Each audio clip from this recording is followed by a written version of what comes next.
Aquestes façanes formen part del passat industrial del barri de Sant Pere, una zona que al segle XIX estava ocupada per fàbriques tèxtils, de les quals queden pocs testimonis gràfics. Ara aquesta història poc coneguda es mostra a l'exposició Sant Pere, testimoni del temps, a través d'un seguit de fotografies, l'original de les quals pertanyen a l'Arxiu de Barcelona. La mayoría son del año 1908, año en el cual se empiezan las obras de Vía Layetana y que llevarán a la destrucción de la mayoría de muchas calles del barrio, porque antes el barrio llegaba hasta Catedral de Barcelona.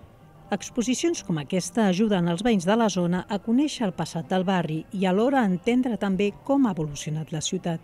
Hi ha molta història aquí a darrere. Aquí a Barcelona, en el barri de Sant Pere, un dels punts més importants de la ciutat, l'economia de Barcelona durant molts anys ha estat basada en el Recoquet, que hi havia les fàbriques tèxtils i eren una riquesa immensa pel país.